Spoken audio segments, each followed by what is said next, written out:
But we're going to be pulling this up so that you guys can get a look at it. And we're going to be talking about some of the things that people are saying, because frankly, it's like, it's ridiculous. And I'm going to give a take that, you know, might not be the most common, because I think this guy's dad. I think Mr. Metcalf's dad, Mr. Metcalf, this guy right here in this video, I think he's actually a very virtuous. I think he's actually a very virtuous guy. Cozy delay. Oh no, what's happening? Are we all good? Yeah, I'm getting some stream stutter. Oh, holy cow, I'm getting some major stream stutter. It should be fine now. It should be totally fine. Oh my goodness gracious, dude. Hold on. Are we fine? Are we chilling? It's because I'm downloading this Call of Duty game. I shouldn't have done that. Anyway, we'll jump in. We'll jump into this. By the way, if you guys do want to support the stream, are we fine now? I think we should be good. Now it's okay. Okay, thank you. Sorry about that. If you guys do want to support the stream, be sure to do so at powerchat.live/KaiClips. You guys are funding the trip that we're going to be making to California next week, where I'll actually be talking about this. I will be talking about DEI and systemic racism. I'll be doing a kind of change my mind type thing. And let's see what people are saying here. The summary is: a tragic incident occurred at a high school track meet where 17-year-old Austin Metcalf was fatally stabbed. Carmelo Anthony, also 17, has been accused of the stabbing. The confrontation reportedly started under a tent at the event, escalating after Anthony was asked to move. Anthony's father, Andrew Anthony, claims his son was defending himself and was not the aggressor. The incident is under investigation, with authorities working to gather all relevant evidence and statement to understand full circumstances of the event. And I think this is the totally new framing that's happening with this. I'd actually be interested. I'd be interested to see what people like Destiny or people like Hassan. Hassan's probably giving some totally deranged take about this.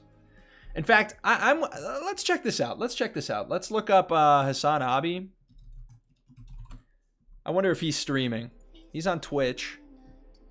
If this guy is streaming, Eyes, bro, I'm sorry. he is live. He's live right now. Okay. Eyes will light up an entire room. Don't look at me with them sweet baby blues, dude. Holy what is bro fuck. talking about? What is bro talking about? No.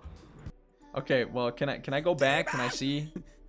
Maybe I'll find a clip on YouTube. We'll try our luck at a clip on YouTube of Hassan Abi talking about Austin Metcalf. He's probably going to give some really small. He's either going to give a totally crazy, ridiculous take. Okay, you've got multiple choice. It's multiple choice, folks. Put it in the chat, everybody. Which take do you think that Hassan is going to be giving? Do you think he will, A, justify the murder because of slavery, or justify it within the context of some kind of black discrimination over U.S. history? Or B, do you think he is going to avoid it entirely, minimize it? Or C, what were we doing? Were we doing numbers or letters? I forgot. I forgot. Number 3 or letter C, whichever it was. Do you think he's going to actually give a sincere take about it, saying that, you know, this was a total escalation of the whatever threat Austin could have posed, and that it was not a good look? Which of the 3 do you think is going to be the case? Well, let's see. Let's see if we can find anything. Gonna jump on up and filter for the upload date of today, of this week. Okay, we're not seeing anything yet. Okay, there's Myron talking about it. But, yeah. Doesn't look like we're getting anything about this.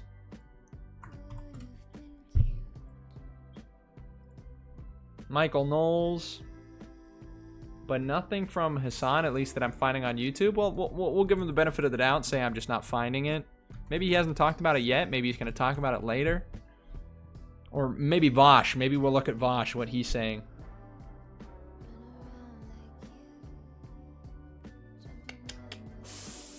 Doesn't look like he said anything yet. From what I'm seeing. Well, we'll look up Vosh. Is Vosh still streaming?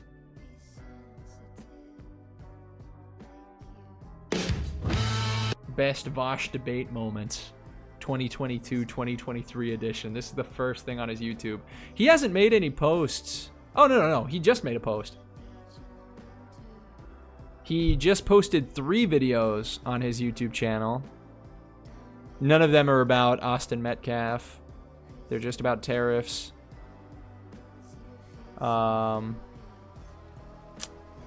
Yeah. Okay. Not seeing anything. I don't know where he goes live.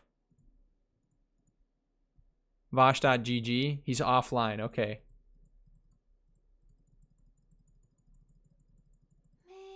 Well,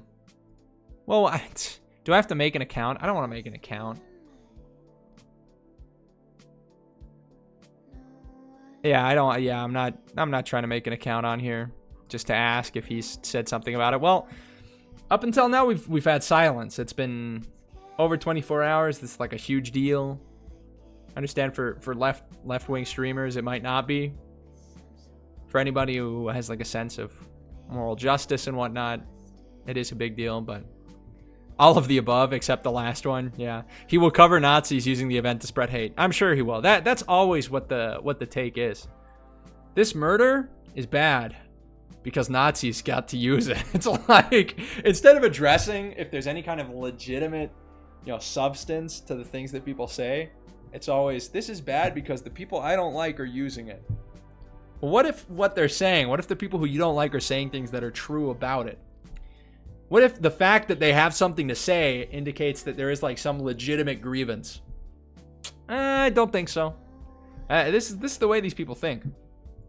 Well, let's jump into this. And the take that I'm seeing now, what I'm understanding, and the thing that this guy, Xavier DeRusso, is saying. Who is this guy, by the way? Is he some kind of political dude? Uncle Tom's favorite nephew, Gen Z activist, PragerU personality. Well, Xavier. What's Xavier talking about? 6'2", it's just a dude. But if you see a woman who's 6'2", that's a big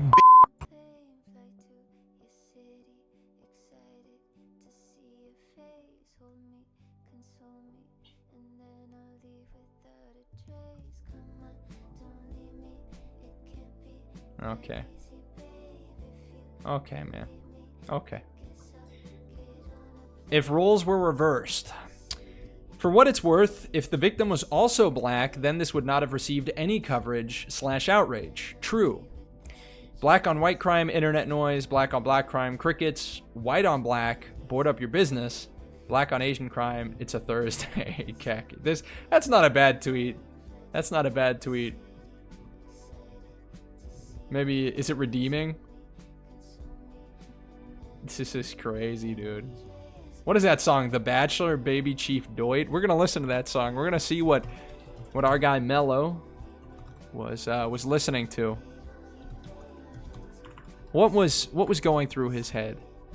Baby Chief, do it. Let's give a listen to the music. This is my music. This is why I'm a peaceful individual. It's because I listen to the Marias. It's because I listen to No One Noticed by the Marias. Well, let's listen to this. Fuck going on, okay, why is he doing this? A bunch of F words every time. I say, they see young niggas in hey, look, cutie with the booty and the microphone. Bitch, acting fucking bullets, had a switchy butt. Staring in fast cars, feeling like Mad Max. All right. That's enough of that. That's enough of that.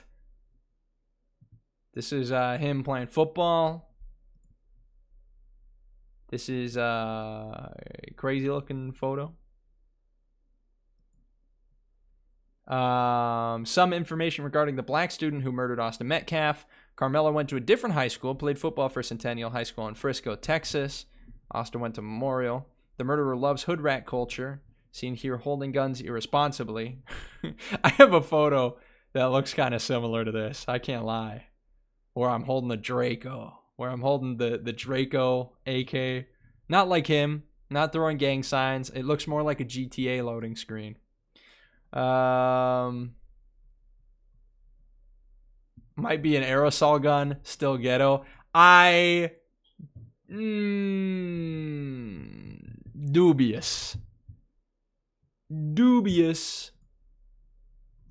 Dubious claim. Carmelo just threw his life and football career away by taking the young life away from Austin Metcalf over a seat underneath a track and field tent. Tragic, emotionally driven, violent crime is an epidemic. But not like, I don't know if we're seeing this like all the, like, I don't know if it's just emotionally driven violent crime. It's like in a particular group. Which, by the way, when Xavier mentions if the roles were reversed, there wouldn't be any kind of outrage from the media. That's true. But that's because it happens so frequently that they just like don't really report on it all that much. Here it's a little different, right? Not to say it doesn't happen frequently. It certainly doesn't happen as frequently as black on black crime, but it does happen at a disproportionate rate. Like if there was a white guy who attacked a black person who, like if the roles were reversed, you know, if it was a white dude who murdered a black guy in the same way, yeah, it's like he says, to be fair, Xavier makes that point, white on black, board up your business. You know, Minnesota, Minneapolis, they're not surviving. Texas is going to go up in flames. Frankly, if something like this happened in Utah would blow up.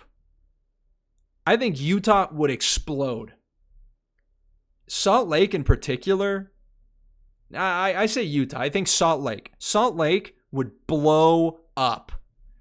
Let's look at the BLM riots, Salt Lake City.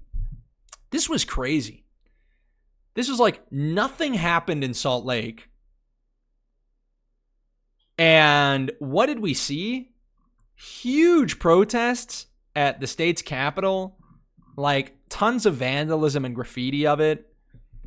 There was a cop car overturned in the middle of downtown, like on fire. This was crazy. And nothing happened in Salt Lake. So sometimes I feel like the cops kind of just put a car there.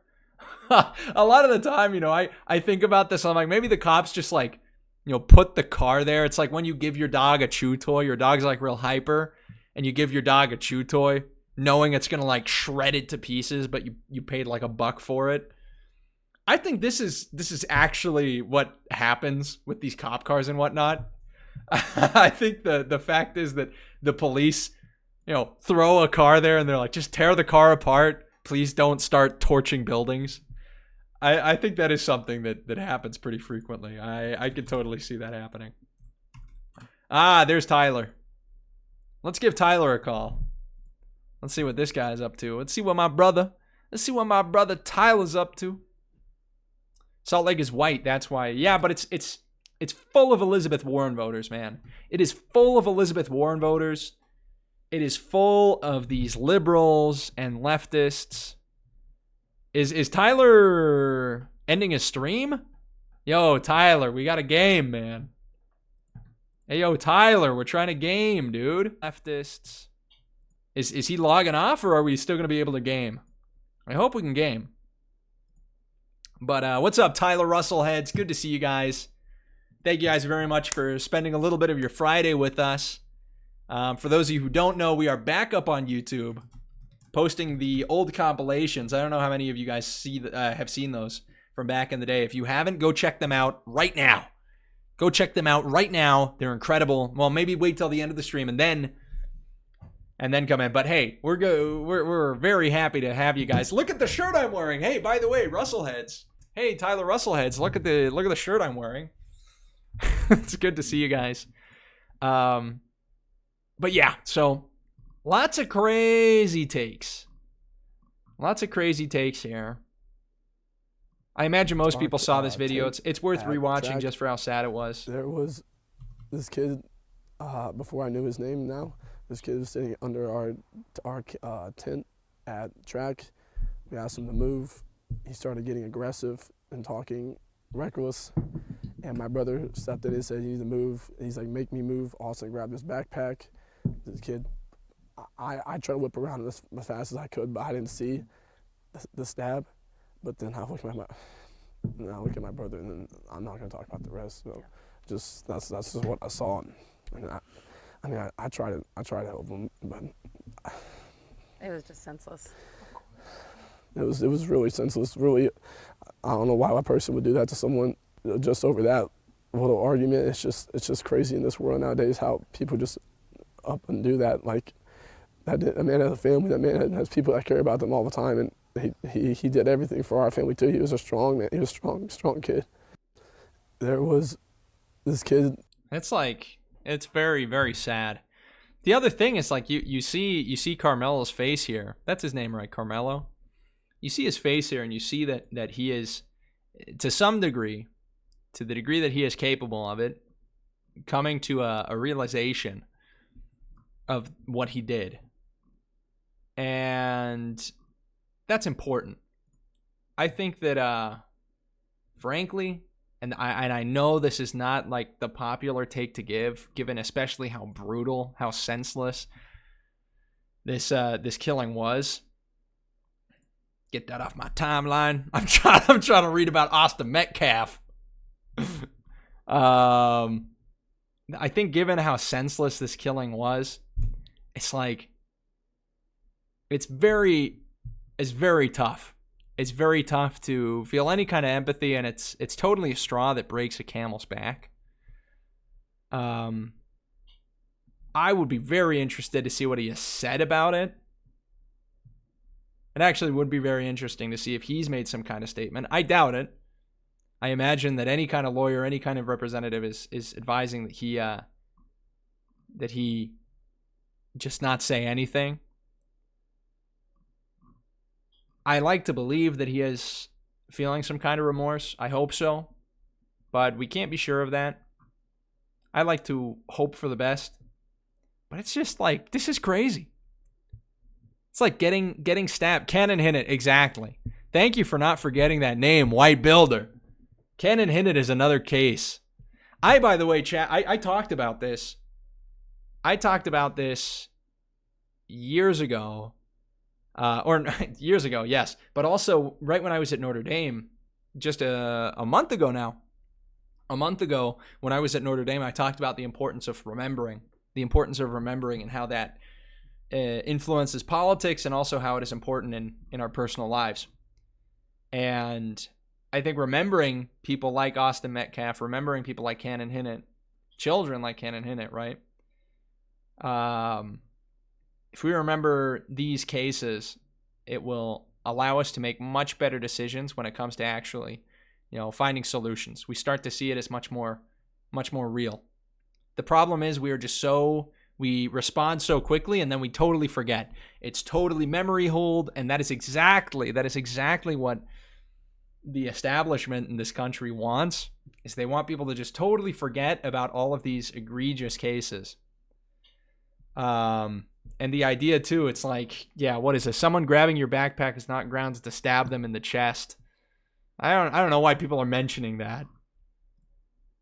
So, like, look at this. Austin Metcalf should not have grabbed the black student's backpack. Dog, what are you even saying?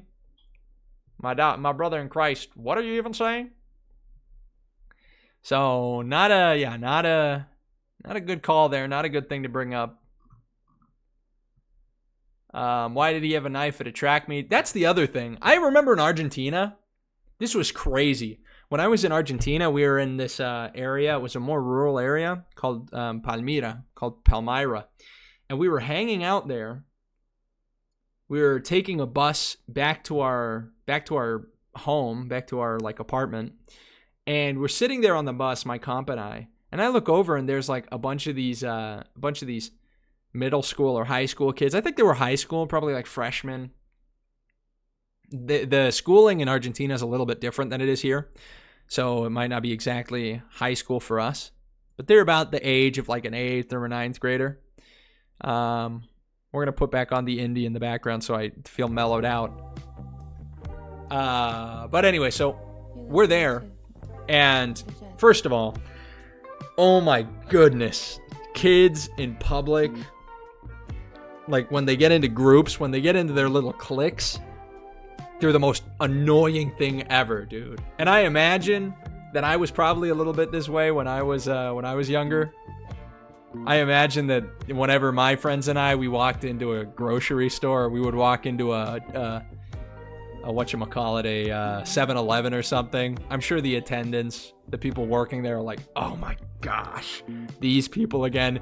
But it's like when you get young kids, and I don't want to point any fingers, but when you get kids who might be putting JBL speakers in their backpacks and taking them around school, listening to whoever, YNW Melly, when you get this kind of clique, this kind of group, it is so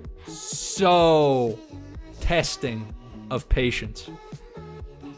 Never do I think have I been more frustrated than when I have to interact with this part of the population.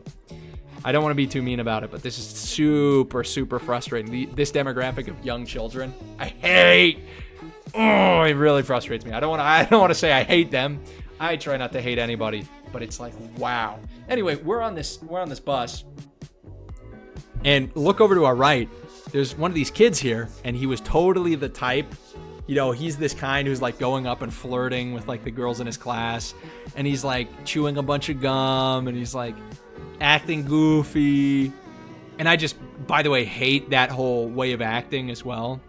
And seeing him interact with these girls made me just like, oh, it just made me so frustrated. It just made me so frustrated. And we had to wait, by the way, like an hour for this bus to come around because we were in this very rural part. We had missed the first one by like a minute. So that was interesting. That was funny. Anyway, this kid gets on the bus with us and some other kids, and I see one of them who had sat all the way in the back just pulls like a knife out of his backpack. Not like a pocket knife, not like a small one, like this huge knife. And I couldn't tell how the spring was loaded. Like I don't think it was whatchamacallit. What do you call the knives that come like straight out of the top? No, it's not a switchblade. Is it a switchblade? Or am I being cringe? Am I shutting out? I think it might be a switchblade. Yeah, the switchblade. It's normal for rural white kids in the U.S. to carry knives around. We all did where I grew up. Well, but that's a different story. But that's a different thing. But you know you're talking about a different situation. Anyway, so this kid, this Hispanic kid, like pulls out this switchblade, this huge knife on the bus. And you just have to think, it's like, why does he have this? Either he lives within a culture where that is necessary for whatever reason. I promise you it wasn't for any kind of agricultural reason. That would be goofy. I promise you this was not the case. But it's just like, it's insane. Just like think about this, and I was like, what is this kid doing with this knife? It's goofy. Could he stab me? He might. I might end up like an Austin Metcalf if I say something wrong. And then there's also, we're missionaries at the time. It's like, yeah, maybe they're going to kill me. Maybe they're going to kill me for being religious. Who knows? I don't think so. I like to assume the best in people. But certainly, whatever the case is, whatever the whole story is, he has seen this kind of behavior from somebody older than him or his peers, and it has been made totally acceptable to him. And what do you think he imagines himself using that knife for? It's probably not just self-defense. And if it is, you have to ask a larger question, by the way, about the culture and the society that he's in. So Yeah. White kids don't bring their knives into school or school sporting events. Very true. Yeah, so that was just one moment from my mission where I was like, what the flip? He was like a 14, 13-year-old kid. It's crazy to me. And he was like showing it off to his friends, and it's like, this kind of stuff, it just, it makes you very uneasy. Anyway, we'll keep reading. Anxiously and eagerly, I don't know who else needs to hear this, but nobody brings a knife to a track meet unless they intend to use it. Anxiously and eagerly looking for a reason even. I disagree with the framing that they intend to use it. I don't think that's the case, but the intended use is certainly like this kind of violence, right? Anxiously and eagerly looking for a reason.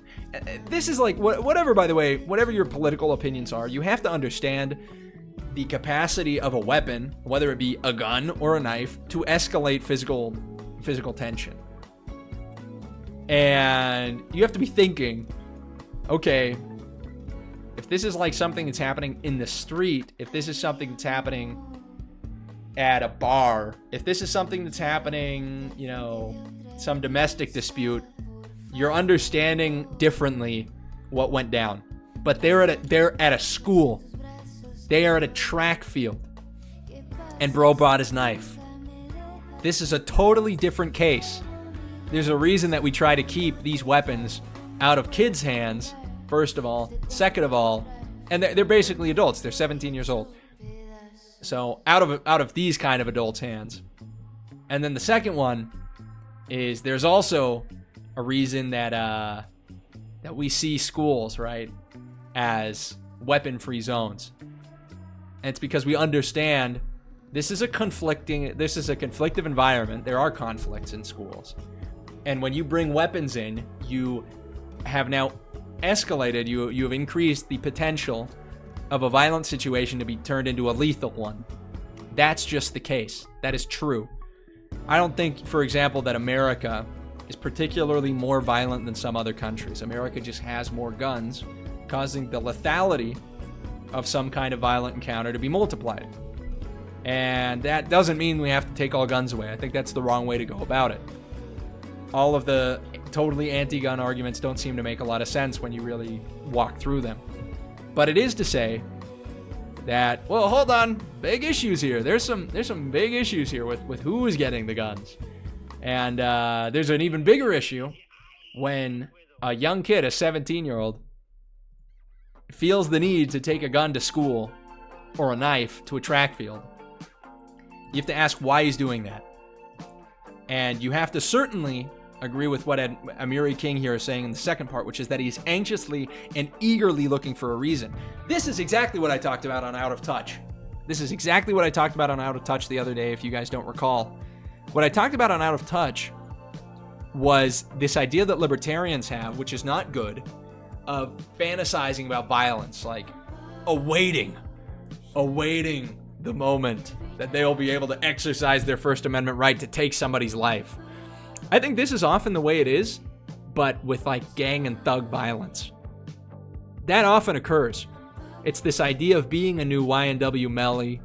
It's the idea of being a TK. The idea of having shooters, being one of them.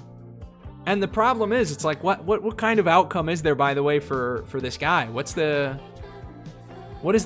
outcome that we're gonna have with Carmelo? Let's say he goes to jail. What happens there? He's probably going to have the same violent surrounding. He's going to have the same kind of violent context, grooming him to eventually be proud of the violence that he's committed. They're probably going to feed him a whole bunch of justification. The media's already doing it. They're probably going to find a ton of ways of telling him that what he did wasn't actually that bad. And eventually, he will become desensitized. I see some kind of, I don't know, I want to think that I see some kind of remorse here in his eyes. Certainly, I don't believe that he hoped that this white kid would die. Maybe in the moment he did. Maybe he even said some racist things. Who knows? But I think in the moment he realized, yo, Fubs, thank you so much, Fubs the Fish. Appreciate the 5, my friend. Appreciate it big time. I think, and I have to believe that the moment a body drops, thank you so much, Fubs. I love you. I love you very much. I think the moment the body drops, there has to be some kind of understanding. The light of Christ has to tell somebody very poignantly, hey, you just did something really bad. The problem is, and this is a religious thing too, it's totally a very understandable thing from a religious perspective. You've got the religious perspective, which says all of us have the light of Christ. Every single person has the light of Christ, which instructs them concerning good and evil. Whether or not you're Christian, whether or not you are religious, you have the light of Christ, and it will help you know what good and evil are. That's why anybody, even the most atheist nation in the world, has a sense that murder is bad. It's not just because of secular humanism. It's because you have the light of Christ in you. So take a light of Christ type thing, but then read the rest of the scriptures that talk about how the Spirit will not always fight against man. And so when you have situations and cultures in which people are groomed to love violence, they see it all the time, it's glorified in the movies they watch, it is glorified by the people who raise them, they don't have positive male role models, there's a fatherlessness crisis, which is the number one indicator of future outcomes. You know, more than any of these other variables, the thing that was a predictor, well, I wouldn't say more than any of the other variables, but one of the largest predictors, one of the greatest predictors of future violence, future criminality, is the absence of a father.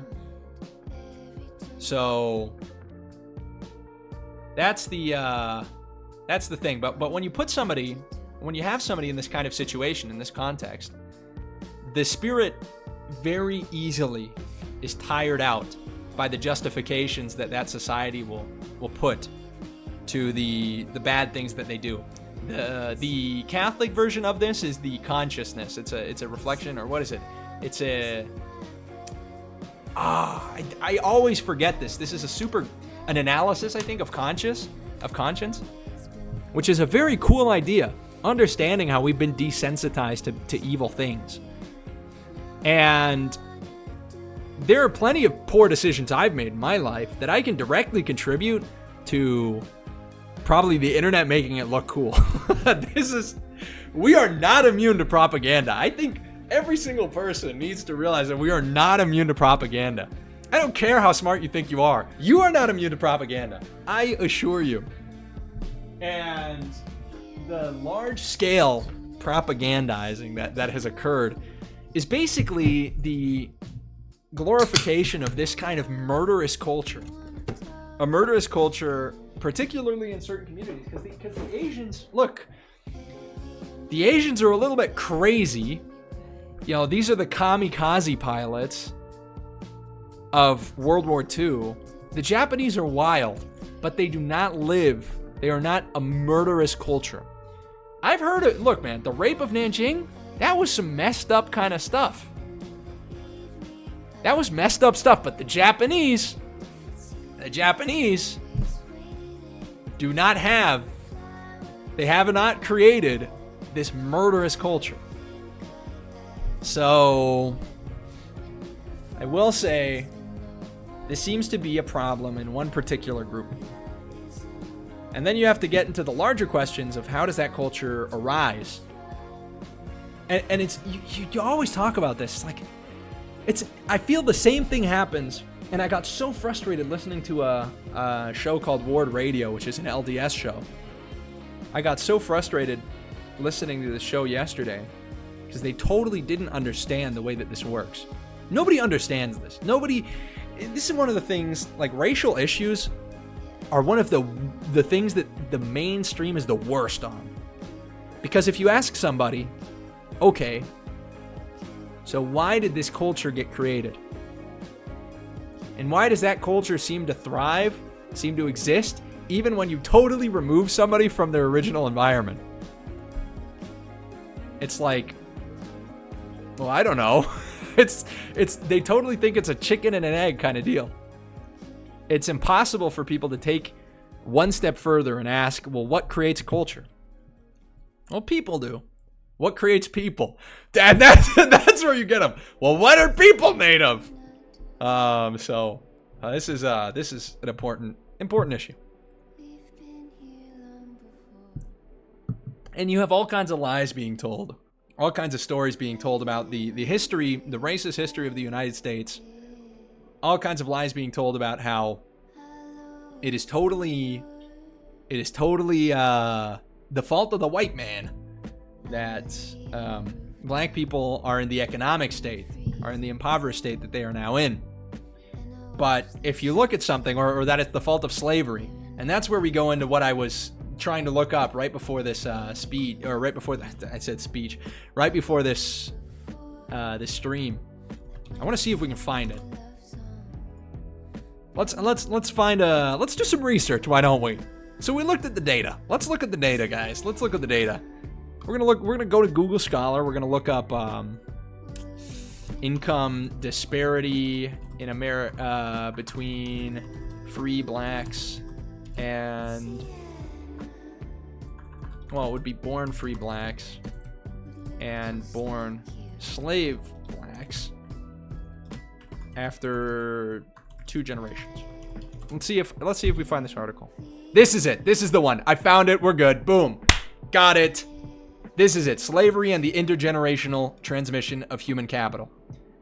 And it's not going to let me have it. Well, let me just take that right there. Let me just take that little article link thing.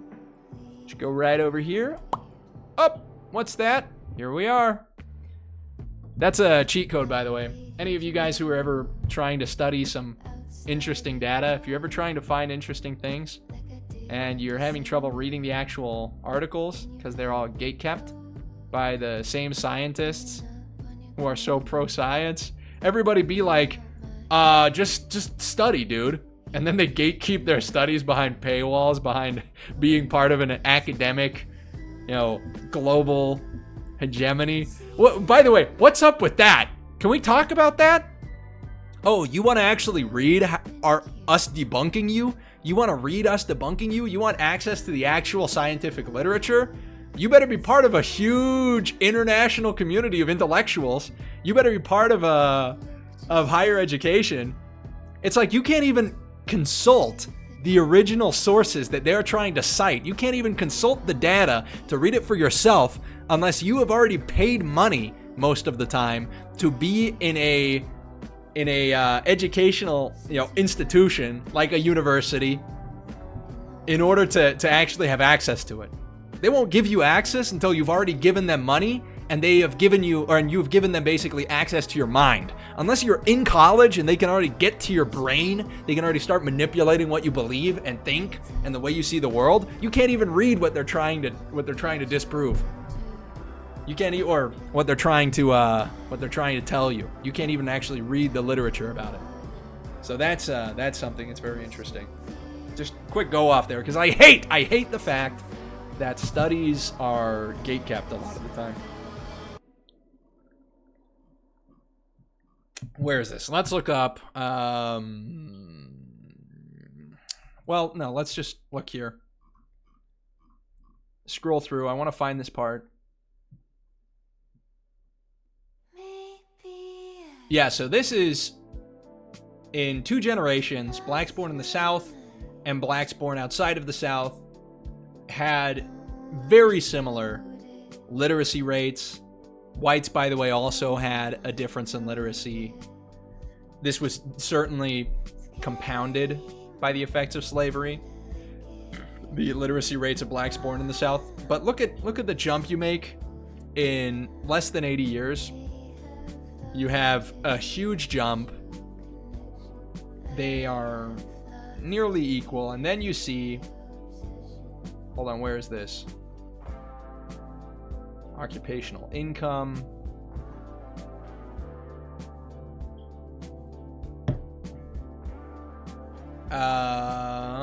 Where's this?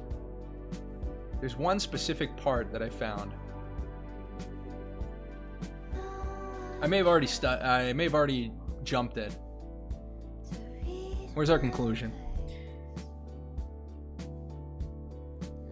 Let's see. This paper has demonstrated that on certain basic outcome measures, namely literacy, schooling, and occupation, the descendants of slaves caught up with the descendants of free blacks within 2 generations.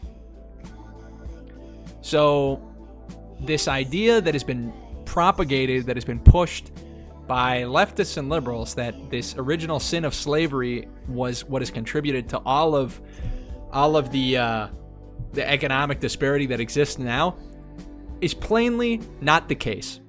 Is simply not true. So this is very important to know.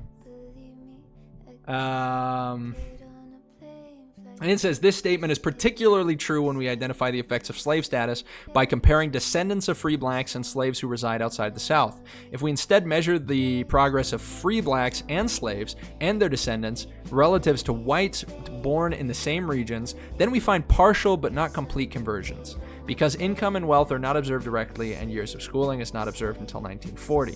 The results must be interpreted as suggesting a general pattern rather than as definitive answer on all relevant economic outcomes. And that's them basically saying that the data that was collected wasn't a totally, like they said, years of schooling was not observed until 1940. And income and wealth, they're not observed directly.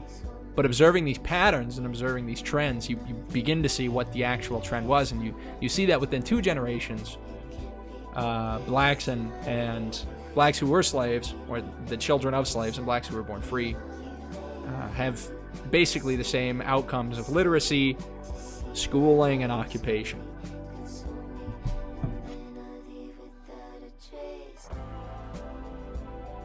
So anyway, as a whole, the results suggest that the direct effects of slavery per se on education and income may have been greatly diminished or even eliminated within 2 generations. And then you've got, following the Civil War, blacks faced a heavy burden from at least three sources: the lasting effects of slavery, which had prevented the majority of blacks in the United States from accumulating human or physical capital; the direct effects of race, meaning that blacks lived in a society built around racist institutions, which were particularly racist in the South; and 3, the effects of living in the South, which was a poor region that became more poor in relative and absolute terms after the war. This paper has attempted to isolate the magnitude of the first effect from the second 2, which have already been studied extensively by historians and economists. I conclude that by 1920, an individual person's family history of slavery was not so much the key handicap as was the more general racism directed at all blacks and the concentration of blacks in the poorest region. The past history of slavery undoubtedly shaped institutions and attitudes in the United States, but these broad effects of slavery appear to have affected all blacks equally, not just the actual descendants of slaves. And this is where you have to start reading the other literature, because what this author can do is he can disprove our first claim, right? That slavery is the thing that leads to these disparate economic outcomes, or occupational or literacy outcomes of black people in the United States. So what you can do is you can very easily just start researching about Jim Crow laws, which is the thing that they'll bring up afterwards. Cope Master Plus, Burger Enjoyer, what's going on, guys? Good to see you in the chat today.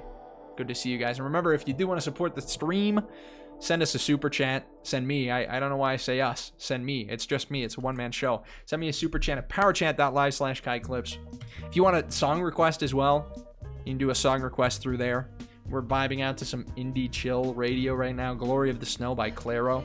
But then you have to get into the talk about Jim Crow laws.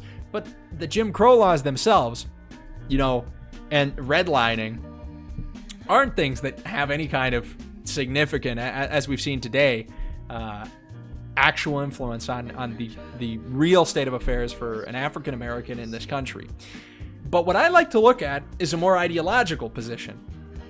Because, and with redlining, for instance, you have things that look really bad on paper, but if you actually look at how it was implemented, even redline neighborhoods, they were either kept from, any kind of homogeneity, whether it be white or black, or second of all, they were given to people anyway.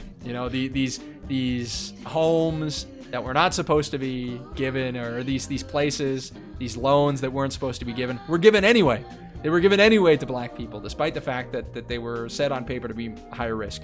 So this is It's just a whole different can of worms. But the ideological thing is that the language of the left has turned into what? It has turned into racism is prejudice plus power. And if we are to believe that society is institutionally, structurally racist, and that the white man runs the institutions, which, by the way, is not entirely the case, but our leftist friends will often not concede that. But if you believe that the white man runs the institutions, they have power. Hey, Poop Nibba, thank you for the follow. _ just followed on Cozy. And you believe they have prejudice, which would be just be this discrimination against somebody for their race, or just prejudicial in some way, then you believe only whites can be racist. If prejudice and power alone are racist, and this is the thing that the left has done, they have removed the ability of black people and other minorities to be racist, because they believe that these black people, even if you're the richest black man in the world, Groiper, hardly know her. Hey, thank you for the follow, man.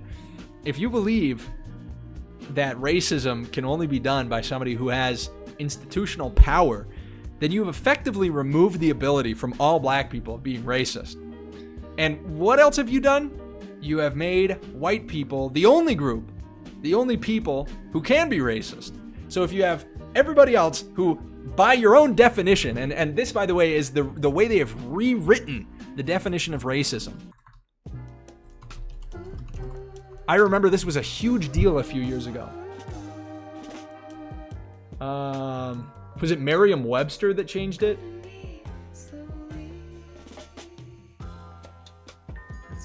Yeah.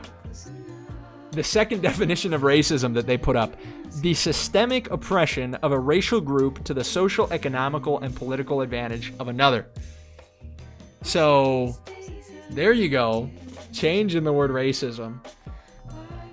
What does the Australian Human Rights Commission say? Racism is the process by which systems and policies, actions and attitudes create inequitable opportunities and outcomes for people based on race. Racism is more than just prejudice in thought or action. And most normal people would think, well, I think racism is when you are prejudiced. Like when you're discriminatory against somebody for their race. Well, you'd be correct. But no, it is not that. It is more than just prejudice in thought or action. It occurs when this prejudice, whether individual or institutional, is accompanied by the power to discriminate against, oppress, or limit the rights of others. Power plus prejudice.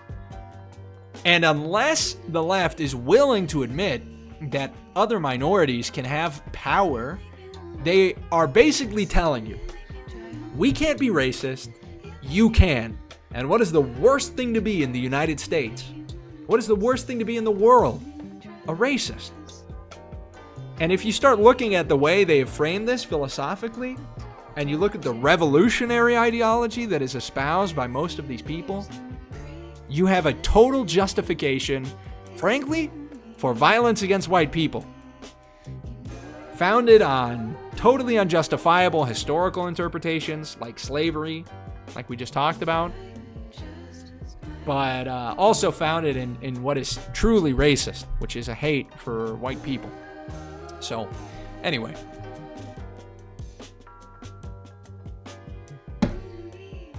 That was just something I wanted to go off on. Appreciate you guys being here. Dude, I gotta go to the gym. I keep streaming, but it's like, bruh, Brant is out of town. Freaking guy.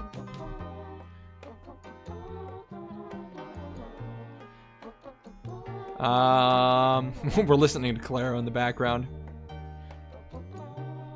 So cozy, dude. So cozy. Dude, I'm actually kind of mad that Tyler Russell logged off. That's sad. But anyway, this is the thing I wanted to go over. We can read some more of these delusional tweets. We could read some more of these. See what people are saying. Meanwhile, the murderer's father says his son is innocent. White guilt like this is pathetic. I don't. Does he say that? Does he say he's innocent? Passion. It's very unfortunate that this other child decide to make a bad choice that's going to affect him for the rest of his life. I have compassion for every human being. This is not, I want to make this very clear. This is not a race issue. This is not a black and white issue. I don't want someone stepping up on a soapbox trying to politicize this. I don't appreciate some of the remarks I've seen online that people say there was this fight and they don't know, they weren't there.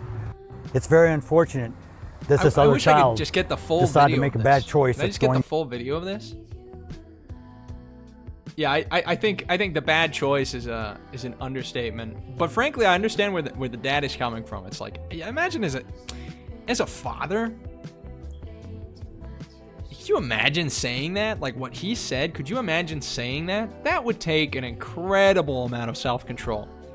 But there's two ways of looking at it. Either it's a kind of self-control being exerted by this man's attempt to be as Christ-like as possible and minimize the amount of hate and harm to the other family and to the murderer. But then you have a second case, which I think is very likely and is far less virtuous, which is that he's basically been told what I just talked about. That racism can't go the other way around, and that this has nothing to do with race ever. That it's never about race. So, I don't know. I don't know which one of these two it is. I don't know which one of the two things it is. I hope it's the prior. But yeah. But yeah.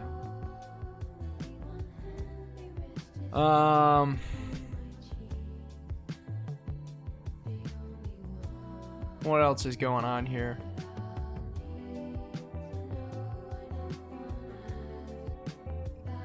The twins didn't just ask him to leave, they tried to jump him. Is there any proof of this? Before attacking him, they tried to take his belongings, broke his phone, and stomped on it. The twins are known bullies.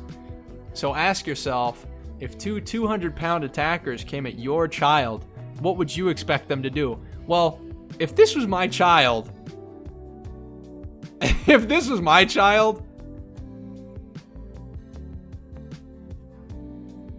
frankly, I don't think he's gonna get bullied. It might. I would frankly presume it's the other way around. Yeah. Anyway, let's see what's happening. If 200-pound attackers came at your child, I wish there. It's like, is there some video or there's got to be something? There's got to be some. Once this actually goes to court, this is going to be very interesting. What would you expect them to do? And yet, despite everything, the media is trying to destroy Carmelo's name. They keep posting a picture of him with an airsoft gun. Is that true? I would like to know if this is actually true. Why? Because they want to paint him as a criminal instead of a victim. This is the part I don't get at all.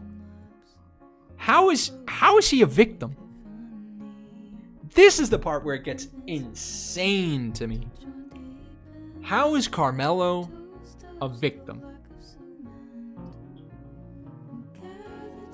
That's the part that's crazy. This is the part that's insane to me. Like, he stabbed a man in the chest and killed him.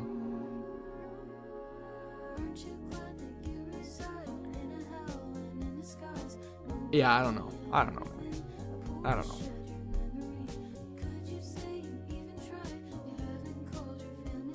Kyle Rittenhouse cousins. Are these the two guys? This kind of drippy. This would all be like very incriminating if they had like killed the guy. They're also in hunting gear. It's like these guys are hunting. These guys are actually hunting. Like, what's the idea here? To be fair, I'm sure, like, for me, there's a ton of photos that I have with guns, legal guns, that probably could be used. Like, if somebody ever framed me for some violent thing, you would show those photos specifically and be like, and I'm gonna be like, okay, man, yeah, I get it.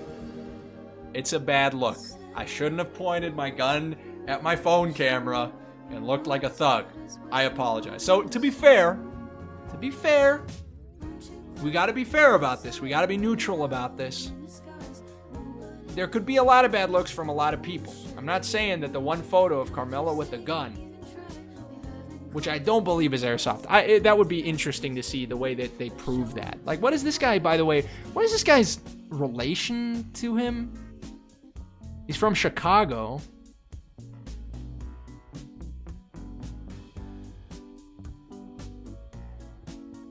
He's from Chicago and is just like, just like posts all the time about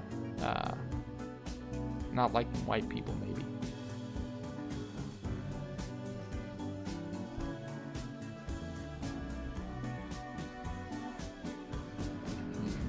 This is unfortunate too, if this is real. Tariq Nasheed posted it. Real. Faces of Brown America.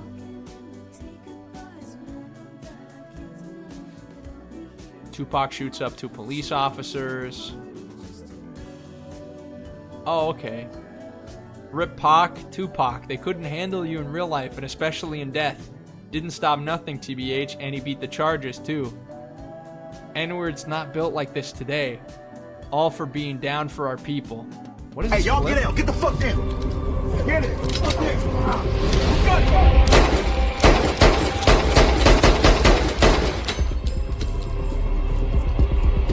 Drive. Huh? Come on, hold it. Give me a shot. Come on. Hey, yo. Hey, yo, what the fuck going on? What y'all doing? Huh? Goddamn here. Fuck up on your fucking business and get back in the goddamn. Let's not say the F-word, guys. Hey, cut it out. Get your black ass back in the car, nigga. Come on. Okay, I had seen the movie. I didn't know he was gonna drive. Wait, whoa. Am I gonna get banned? No, Rumble can't ban me. Maybe it's not as bad that I was not on Kick. I don't know if they can ban you for that. Get the fuck down. But it's like,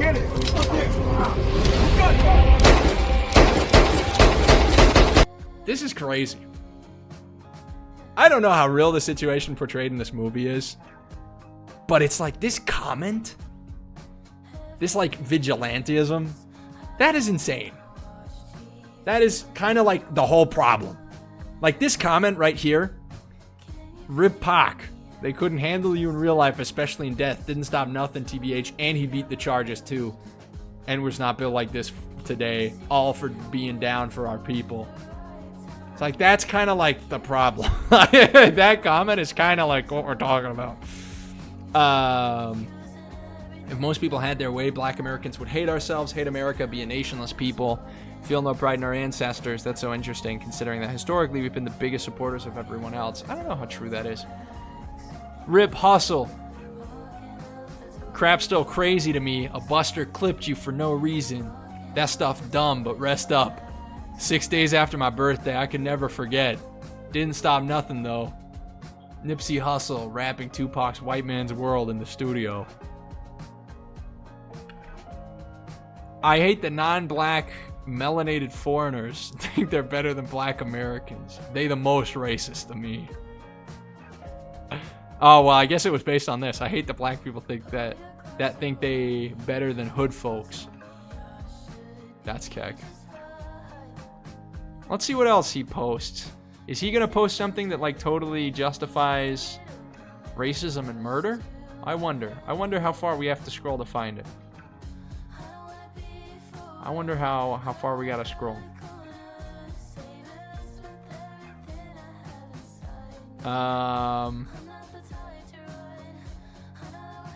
Like most immigrants, the Filipino and Chinese started to immigrate in the U.S. after slavery, 1865, after the country was established. By 1880s and 90s, started to open stores in Chinatown and in black American communities due to racism from white Americans, fourth-gen Asians. My auntie died right there across the street. Who's your aunt? Viola Jones. Oh, yeah, I remember Viola Jones, Yeah, that's my auntie. She died right there across the street. Yeah. So I've been coming to this store for a long time. Huh? One thing's for sure is that many immigrants quickly learned that here in America, white people are on the top of society and black people are on the bottom. And then many immigrants take on the language and beliefs of anti-black racism as a way to keep themselves from being at the bottom. For sure. For sure. Rip Pops. Hey, rest in peace, man. Rest in peace, man. That is unfortunate. That is sad. What is this? Never. No? I came up there. These are all movies. These are all clips from movies. This is like Reddit. This is like what white liberal girls do when they repost all the time those videos from that movie where the guy's like, in one sentence, say why America's the best country. And he's laughing. He's like, oh, that's a good one. And then the guy goes off and he's like, well, I didn't say anything because America's not the best country. We're the worst at this. We're the worst. Have you guys seen that clip? Do you guys know what I'm talking about? Please tell me that somebody understands what I'm talking about, because this clip is so Reddit. And this is basically the same thing. This is basically the same thing.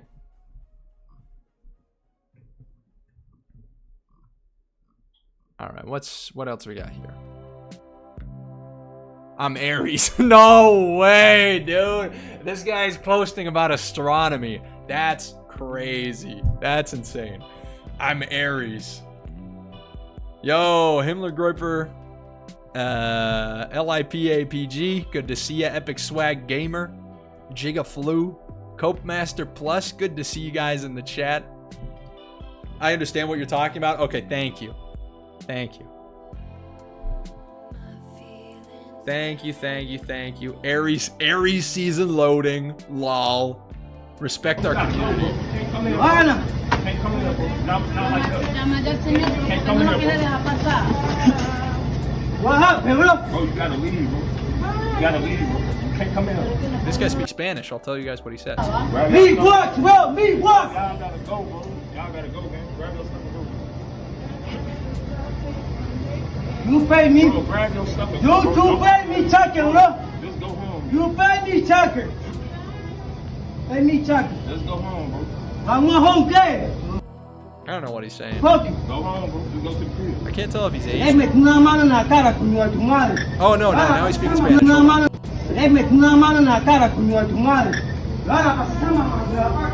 He said something in your face. He said, your mother. Hey. What happened? Beat his ass, bruh. Down here. Beat his ass. Beat his ass. Beat his ass. Beat his ass.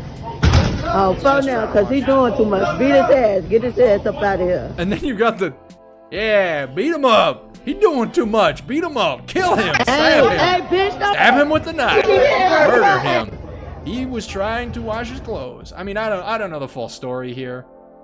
I don't know what our Mexican friend was up to. But the context of, like, respect our community.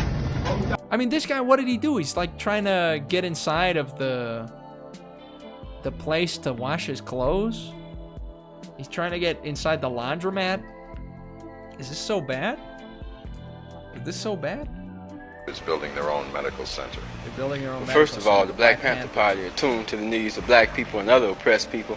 It's opened a free medical center for the same purpose we opened a free breakfast center. Free breakfast program. It's to let the people know that we are concerned with their basic needs and desires, and also to educate the people to the fundamentals of socialism, and also to heighten the contradictions within this capitalistic system. When I mean heighten the contradictions, all I'm saying is that is let the people be aware of the fact that the Black Panther Party, an organization which only been existing since 1966, is taking care of people, helping them as far as health care is concerned, and the federal government with all its wealth and resources not doing anything. So true. So true. And I don't care who sees this. My own city did not want this black man to build a doggone thing here. The city tried to stop him from building the Detroit Castle. They really hate to see a black man building for real. Thoughts? And I want to see people survive. What did he build? Me. What? No, it doesn't say. Look, dude, this is not a you thing. It's not a we hate black people thing. I hate the homeowners association, man. I hate the homeowners association as well. Look, man, this is not a you thing. You try to put a garage on your house. You try to expand like a foot forward in front of your property. The homeowners association is going to kill you, dude. This isn't a you thing. Anyway, well, let's see what this is. Who is Austin Metcalf? In a statement posted on X, the Frisco Police Department said they were called to an incident at a track meet at 10 a.m. Wow. 10 a.m. That's mighty early. Like, I might have not even been up at that time, and they're already killing people. That's crazy. He's been charged with murder, a first-degree felony. No bond has been set.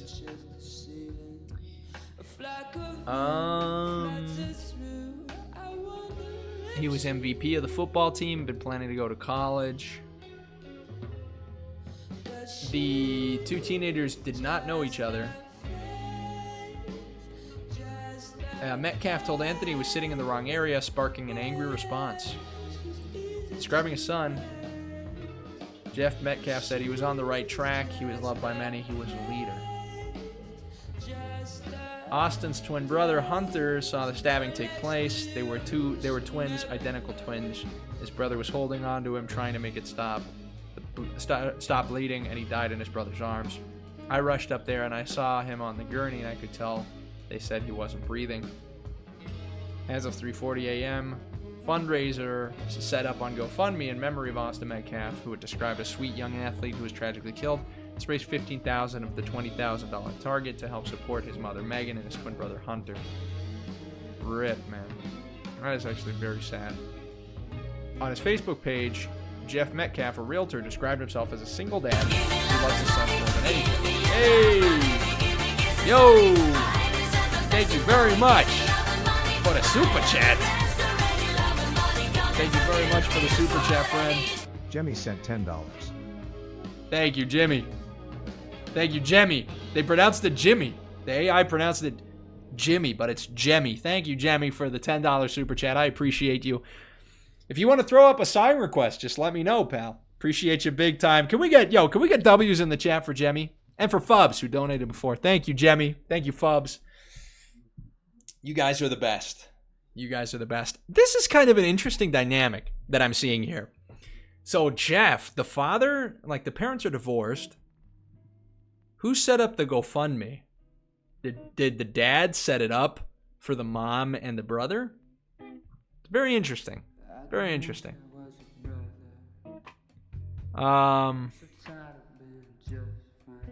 Trial is expected to follow in due course. Let's go. What people are saying. Jeff Metcalf wrote, as many of you know already, my son Austin was stabbed to death at a school track meet. This tragedy has shaken me, family, friends to the core. I trust God will bring us through the tough times ahead. Tough spelled T-U-F-F. I appreciate everyone who has reached out. He passed away in his brother's arms. He wasn't alone, at least. I can't describe the range of emotions I'm feeling. I pray God will guide our paths moving forward. And this is good. This is what he should have said always. I'm not trying to judge, but what kind of parents did this child have? What was he taught? He brought a knife to a track meet, and he murdered my son by stabbing him in the heart. The guy was in the wrong place, and they asked him to move, and he bowed up. This is murder. This is another good statement. This is another good statement. But I love I'm not trying to judge. It's like, that's crazy. It's crazy how much our language has been hijacked by a need not to offend. Bro's kid gets stabbed to death. And what does he say? I'm not trying to judge, but did you teach your son to, like, stab people? Bruh! What the flip?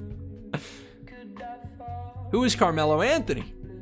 According to Anthony's Cuddle profile, he is a student at Centennial High School where he played for the Titans varsity football team. He listed 5 feet 11 inches, 160 pounds, and is part of the class of 2025. The biography on his profile states, God has shown you the right path, just take it. Oof. Youch. That's tough, given the context. Very tough, given the context.